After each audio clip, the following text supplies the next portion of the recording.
School में दाखिला हो चुका है। पहला दिन, पहला अनुभव।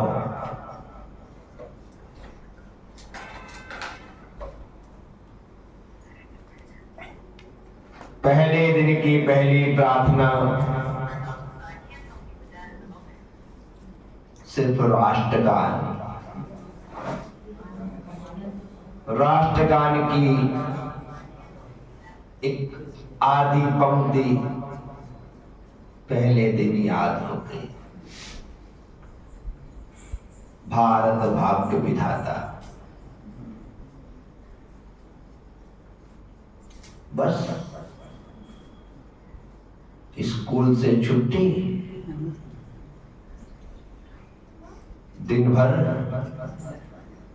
वही गुनगुनाना गाना, भारत भाग्य विधाता, भारत।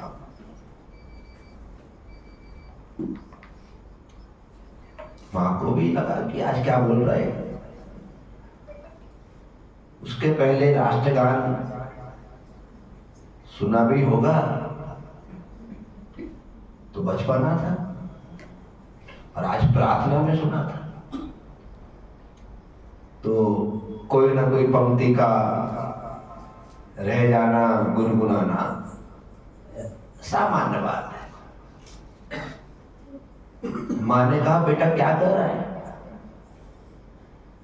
भारत भाग्य विधाता।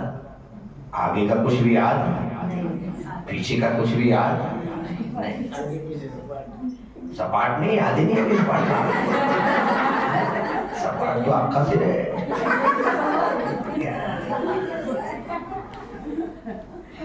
बस इतना ही पाठ याद है, भारत भाग्य। मां को अच्छा लगा। मां कहती है कि तुमने मुझसे पूछा कि ये भाग्य विधाता कौन है, तो मां ने जवाब दिया था, भगवान। कौन है? भगवान। हमारे भाग्य को बनाने वाला भगवान। जो भाग्यवान होते हैं ये भगवान के पास होते हैं।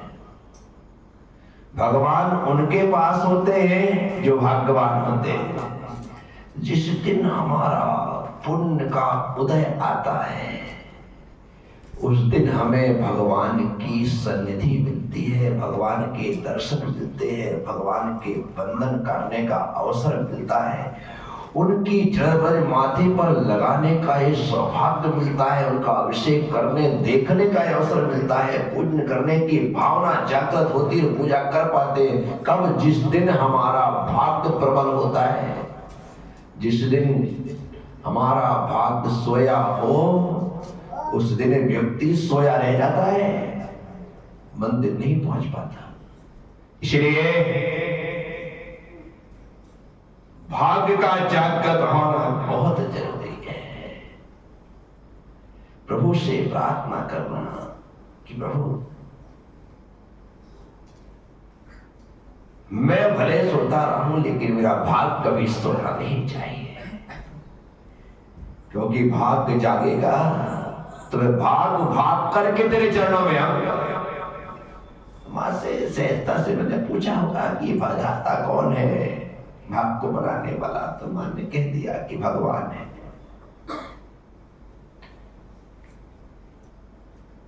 तो भगवान तो संसार में बहुत सारे हैं, भगवान तो संसार में।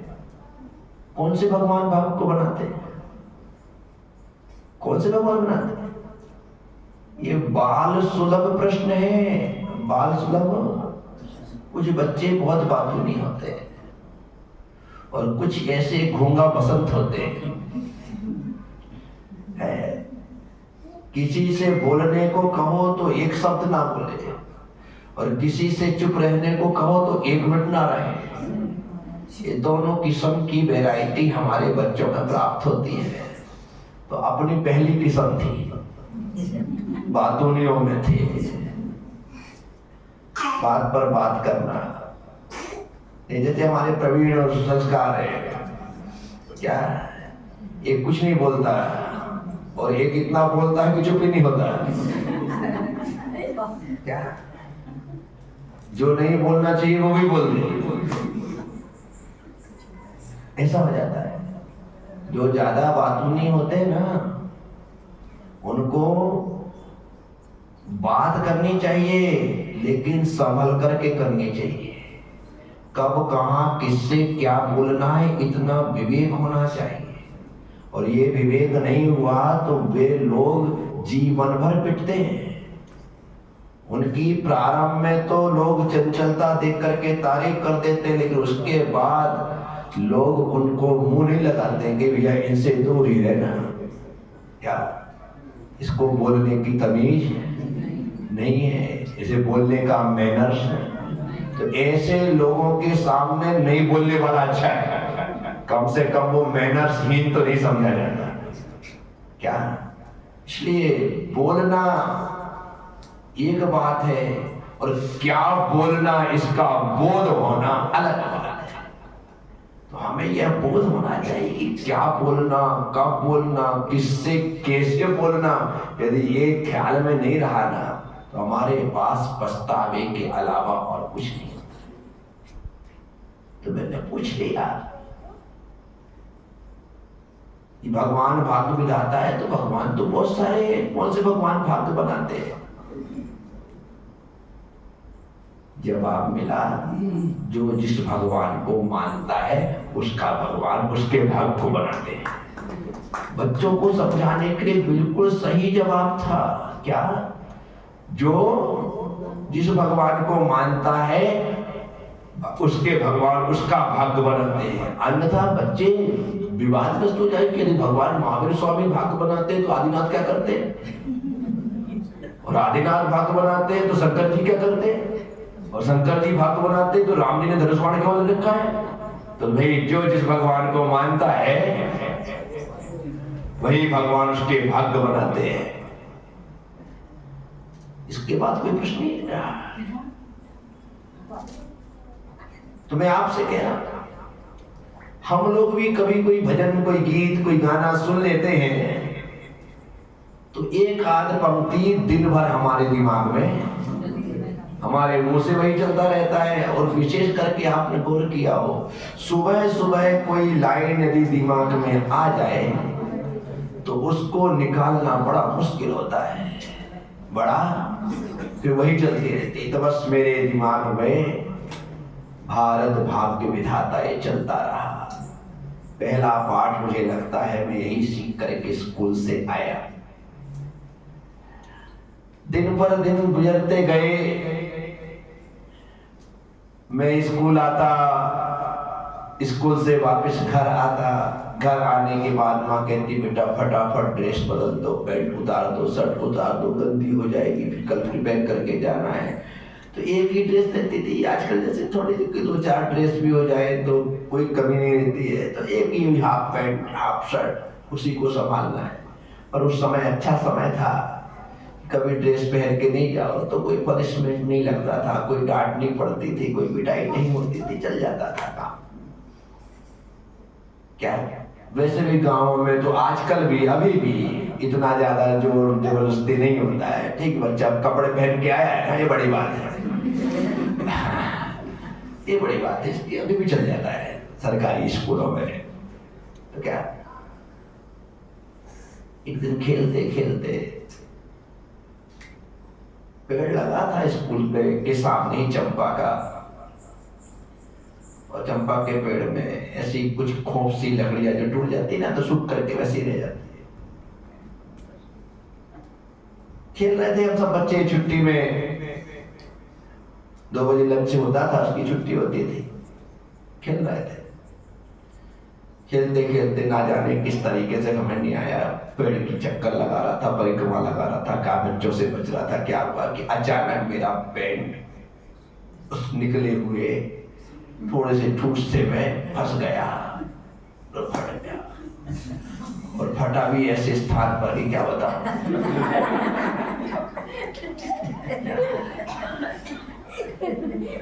हंसने वाली बात तो नहीं है, तुम तो बेटा संग में आके भी घूमते थे। हम तो अभी छोटे से 6.5-7 साल के स्कूल में फट गया तो फट गया, अपने बच्चों के सामने फटा है। ऐसे था जैसे कि पहली बार फटा हुआ। क्या पेट फट गया। अब मेरा पेट फटना, मेरा रुआंसा हो जाना, ये तो सब चल जाता, मैं किसी भी प्रकार से संभाल लेता अपने आप को। लेकिन जैसे ही फटा, सारे लोग, चाहे वो सत्येंद्र हो, चाहे रवि हो, चाहे विष्णु हो, मेरे जितने यार दोस्त थे, सब चिढ़ाने लगे। जितनी तकलीफ पेंट फटने की नहीं थी, उतनी तकलीफ आप कितना ऐसे छिपाओ, इतना करो भाई, ऐसा कर करके परेशान। लेकिन लोगों तो बच्चे हाथ खींच खींच करके देखे साहब।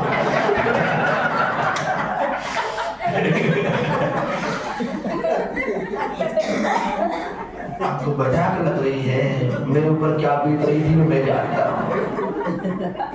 मैं रोता हुआ घर के लिए निकल गया। ज्यादा दूर घर नहीं है, अभी मैं पिंडई होकर के आया। आहार के लिए निकलते थे, गांव की पूरी परिक्रमा पूरी लगा लो आराम से, इत्मीनान से। 1 और 2 परिक्रमा भी लगा लो तो भी पूरे पड़गान सब घर घर में हो जाए। कहीं भी चौका लगे, सभी लोग घूमते थे। मुझे लगता है इतना छोटा सा गाँव अपना, एक गली से निकले घर ऐसे पहुंचे गाँव खत्म। तो फटाफट स्कूल से मैं घर आया। माँ ने मुझे दोपहर में घर आया हुआ देख करके छुट्टी हो गई। उदासी के साथ रोज आशा को लेकर के मैं अपना ही पेट छिपा करके बोला पेट फट गया। बच्चे चिढ़ा रहे थे, इसलिए मैं भक्की आ गया। माँ ने देखा और उतार पेट उतरवा दिया। और उतारने के साथ दोपहर के दाल चावल मेरे लिए परोस दी। तो चावल दाल चावल खा ले, मैं अभी तेरा पेट सिल देती हूँ। यहाँ मैं दाल चावल खाने बैठा, ज्यादा कोई थोड़ी फटा था, थोड़े तो खौफ लगी थी सी, पर उतनी खौफ में ही कमाल हो गया था। खिड़की तो खुली गई थी। फटाफट उसने सिलाई कर दी और कहा पहन ले। आज के बच्चे होते तो पहनते क्या, फेंक देते, नया लेकर के आओ। अपने टाइम पर तो थिगड़े चलते थे, पीछे फट जाए तो ऐसा अलग कलर का भी थिगड़ा लगा दो तो भी चलता। आप लोग, मैं तो भाई जो हकीकत मैंने जिया है आज से 45-50 साल पहले वो बता रहा हूँ। आज नहीं, वो पता नहीं हमको थिगड़ा लगा करके वो पहनने का समय था। कोई शर्म कोई संकोच नहीं आता था। ये नहीं लगता था कि लोग कहेंगे ऐसे बताओ थिगड़ा लगा के आया, गरीब घर का है। नहीं, अरे चप्पल टूट जाए तो अपने हाथ से कील ठोक करके काम चला ले। वो समय था, प्लास्टिक की चप्पल में गरम लोहा फेर करके ऐसे ठीक ठाक कर ले, चला लेते थे। ऐसा थोड़ी कि घर में एक एक व्यक्ति की 10-10, 20-20, 25-25 जोड़ी चप्पलें जूते पड़े हुए हो। इतनी बर्बादी नहीं थी उस समय। लोगों के पास पैसा था लेकिन पैसे की बर्बादी नहीं थी। ठीक है, माँ ने पेंट सिया, मैंने दाल चावल खाया। माँ ने कहा पहन और जा स्कूल। मैं फटाफट पहन करके स्कूल पहुंच गया। मैं पहुंचा तो फिर चिल्लाने लगे लोग, बच्चे सारे सब चिल्ला रहे पेंट फटा है। अब अपना पेंट इस समय फटा नहीं था, अब तो सीना चौड़ा था। जैसे चिल्लाया मेरा देखो कहीं से कहीं तक पेंट नहीं फटा है। परंतु मैं तो रो करके चला गया था, स्कूल चला गया था। मेरी माँ ने खाना भी खिला दिया, पेंट भी सिल दिया, पहना भी दिया। स्कूल भी आधे घंटे की रेसेस होती, छुट्टी होती थी 2 से 2.5। मैं स्कूल पहुंचा अपने सिले हुए पेंट को पहन करके। लेकिन वहां जाकर के मैंने देखा कि मेरे मोहल्ले का ही मेरा दोस्त रविशंकर कुर्मी, उसका भी पेंट फट गया था और सब लोग चिढ़ा रहे थे, सब लोग। परंतु मैं भुक्तभोगी था, अभी रो करके घर गया था। सब चिढ़ा रहे हैं, सब चिढ़ा रहे, मैं हंस तो रहा था। लेकिन मैंने रवि कुर्मी को एक भी बार नहीं चिढ़ाया, क्योंकि मेरे भीतर जो बीती थी ना, पर वो पट्टा मैं तो रो करके घर बन गया। उसकी तो फटी होने के बाद भी खिलाफ भी कुछ करना, कुछ उसको हुई नहीं है, ना रोया ना गाया। अब रवि जो मेरे साथ था रवि बेटा, तुमने देखा होगा मेरे साथ साथ बहुत रहा अभी इस प्रवास में, रवि गुरु तो वो लड़का। लेकिन वो दिन और आज का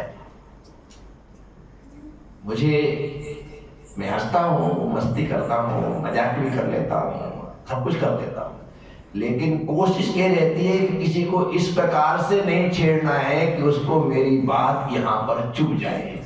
बार बार मुझे घटना उस समय की एक जरा सी बात हो जाती है और कोई यदि हमें टोंट मारता है, कोई व्यंग कसता है, कोई चिढ़ाता है तो कितनी तकलीफ होती है। हंसो, मस्ती करो, सब कुछ करो, लेकिन ऐसे वचनों का उपयोग कभी मत करो कि जिससे किसी के दिल में ठेस पहुंचे। ये बात व्यक्ति को हमेशा याद रखना चाहिए। आज आप किसी को ठेस पहुंचा रहे हो ना, कल तैयार रहना, कल तुमको सवा से मिलेगा। आज सामने वाला तुम्हारी बात का जवाब नहीं दे पा रहा है, कल ऐसा अवसर आएगा कि तुम सामने वाले की बात का जवाब नहीं दे पाओगे। इसलिए हमें प्रयास हंसना चाहिए, खेलना चाहिए, मुस्कुराना चाहिए, मस्ती करना चाहिए, मजाक करना चाहिए, कोई तकलीफ नहीं है, लेकिन ऐसा कुछ नहीं करना चाहिए कि जिससे बात सीधे दिल पर पहुंचे। मैं एक मजाक पढ़ रहा था और उसमें मजाक ये ना किसी का आत्मकथा से कोई लेना देना नहीं, अचानक मुझे याद है कि बात इसलिए बोल रहा हूं। एक दोस्त ने अपने दोस्त से कहा कि यार कल मेरी पत्नी का जन्मदिन है। मजाक देखा आपने कैसे कैसे लोग मजाक लिखते हैं, मजाक चलता है, मेरी पत्नी का जन्मदिन है, ऐसी क्या चीज दूं कि उसके दिल तक पहुंचे, ऐसा क्या बोलूं उसके दिल तक घुस जाए, क्या ऐसी क्या थी? तो सामने वाला के तो गोली मार दे।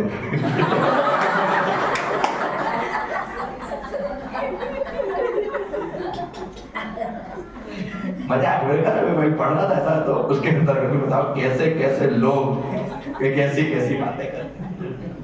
साथियों, कोई भी बात चुभने वाली, कोई बात